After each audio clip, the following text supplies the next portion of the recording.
L'héritage maudit, le bloc Odyssée. L'introduction, le monde d'après. L'invasion est terminée, Yogg-Sbull est mort, Dominaria est sauvé, mais à quel prix? Le continent de Térissar est un champ de ruines. Les héros de l'Aquilon sont dispersés ou enterrés, et Urza n'est plus qu'un souvenir.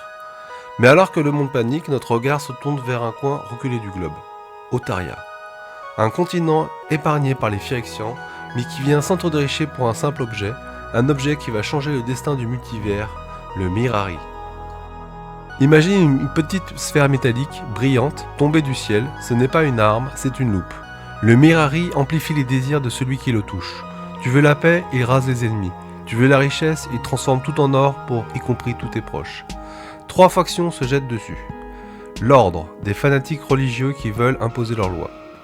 L'Empire céphalide, des hommes pieuvres qui veulent noyer le monde. La Cabale, une mafia occulte qui gagne de l'argent grâce à des combats de gladiateurs sanglants. Kamal, le barbare brisé. Au milieu de ce chaos, on suit Kamal, c'est un barbare pur jus. Il aime la baston, les arènes et la gloire. Son meilleur ami s'appelle Shainer, un jeune mage de la Cabale capable d'invoquer des créatures issues de vos pires cauchemars. Le drame commence quand la Cabale met la main sur le Mirari.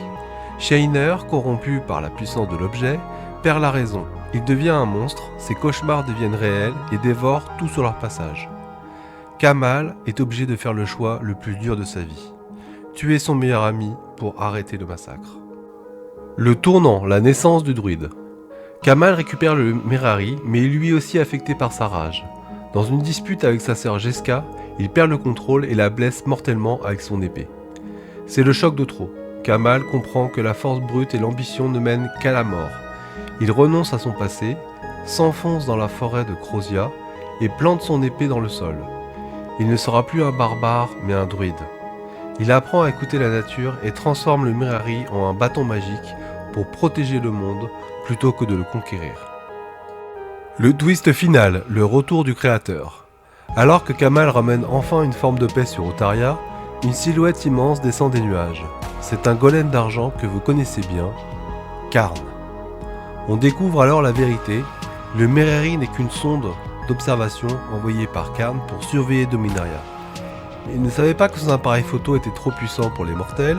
Karn récupère son jouet, s'excuse pour le carnage et l'emmène sur son propre monde artificiel, Argentum. Mais attention, le Mirari n'en a pas fini. Dans ses circuits, une conscience malveillante commence à naître.